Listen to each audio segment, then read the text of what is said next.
المغرب منضبطه بشكل جيد، مركزه في ادق التفاصيل وادق التحركات، اخفوا لعيبه بلجيكا تماما عن السيناريو المباراه رغم اشتراك لوكاكو، برغم اشتراك كل الاسماء، تروسارد، ميرتنز، البدلاء، هازارد، لوكاكو هو اختفوا. هو مصدر الخطوره في هجوم بلجيكا. نقطة مهمة بالنسبة لي في تغيير الظهير الأيسر. أنا الظهير الأيسر الذي تم عطية الله لابد أن يلعب أساسي. لاعب جيد جدا، ظهير ممتاز، ولابد أن تضحى من المدرب هو له حرية الاختيار. صعب واحد يلعب في بايرن مثلا. الإشكال هنا، لكن احنا نتكلم هو مزراوي يستطيع ان يلعب ظهير ايمن ايضا. لا، هو يختار الظهير ايمن بين مزراوي حكيمي، هو يختار الحسن الخاص. بس هو حكيمي صحيح، حكيمي يصير استغناء عنه. انا معاك، انا متفق، لكن يعني تستغني عن مزراوي ولا عن حكيمي؟ لكن الظهير ليس ممتاز. بيعمل الاضافه كل ما بينزل، بيعمل الاضافه لانه هو ظهير ايسر. عدلته هو ظهير ايسر. هذه شغلته. مزراوي ظهير ايمن، حكيمي ظهير ايمن. مزراوي يلعب كظهير ايسر لانه مطالب دفاعيا جيد، لكن على المستوى الهجومي حكيمي صحيح. لكن كما قلت ايطلا تو جيد، لكن صعب المدرب انه طلعوا جناح حكيمي. لا هو ما شاء الله المنتخب المغربي كسكواد كفرقه 26 لاعب مدجج بالنجوم.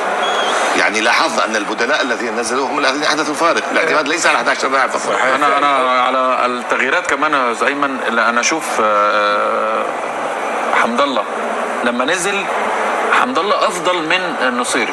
انا اشوف حمد الله في الاستحواذ يا يوسف والتحكم في الكوره حسب طبيعه المباراه، حسب طبعا كل واحد له مزيد. هو لاعب مهم ولاعب عنده امكانيات، لكن الاسلوب اللي يلعب فيه المغرب خصوصا التراجع والتحفظ. نصيري بدنيا عنده اسرع وعنده اسرع كمان، يقوم يضغط، لا يقوم بعمل كبير. ولكن انت يا يوسف هنا احتفال المغاربه داخل في الملابس حتى مع الطريقه دي انت محتاج المهاجم يعمل كنترول على الكوره. لكن عندما تلعب على المرتدات تحتاج السرعه، تحتاج اللاعب سريع اكثر. هو قوه اللاعب حمد الله هي في البوكس. انت في مع زياش زياش يا يوسف وبوفال، لو حطيت معاهم حمد الله لاعب يبقى محطه وارتكاز، لكن تضغط. ايوه ما انا لا حتى مش بتضغط، حتى لاعب يدي الفرصه زي والله ما اجملها من حيره المدرب ان يكون لديه لاعبين بهذا المستوى يفاضل بينهم. اكيد زي جيروبا بيعمل مع يوسف في نقطه. لماذا؟ لانه نصيري يمكن في ال 18 في البوكس اقل من حمد الله، لكن بالنسبه للمدرب لماذا يلعب بنصيري؟ لانه نصيري يدافع ويرجع اكثر من حمد الله. هذه النقطه. ثم لا ننسى ان حمد الله عائد للمنتخب بعد 3 سنوات صحيح تقريبا. لا هو لاعب جيد، لا حد ينكر انه لاعب جيد هو حمد الله، لا شك في ذلك. لكن احنا نتكلم اسلوب المدرب. اسلوب مدرب اليوم الركراكي لما نتكلم على المستوى التكتيكي يريد الانضباط ويريد الدفاع بشكل جيد، وشاهدناه مع التعامل مع بوفال، تعامل مع مازال، تعامل مع العديد اليوم في توصيات اللاعبين. لكن انا ارى انه يبدا بالنصيري ثم حمد الله يدفع بالشكل. الوقائع تثبت ان وليد الركراكي صح 100%. لا اكيد اللي عمله في اختيار التشكيل، في التبديلات، في كل شيء، رغم تعرض لصدمات. الصدمه الاولى كانت اعتذار ياسين بون عن اللعب قبل دقيقه من البدايه، واشترك مدير محمد بدون تسخين وحافظ على الشباك نظيفه. ثانيا الهدف الملغى في نهايه الشوط الاول في توقيت كان يمكن ان يعطي المغرب افضليه كبيره، مع ذلك ثابر الفريق. مع العلم ابو خالد ان المزراوي وحكيم لم يتدرب مع المجموعه الا امس، كانوا كل مصابين. كان خبر عضلي. نعم. رغم ذلك فهم لاعبان اليوم كلاعبين اساسيين. تتحدث عن مجموعه من اعلى مستوى في العالم، يعني لاعبين محترفين في اكبر نادي ما شاء الله. يحسب لوالد الركراكي انه مسيطر على المجموعه، اللي يلعب واللي ما يلعب، اللي يلعب واللي حتى لا يدخل.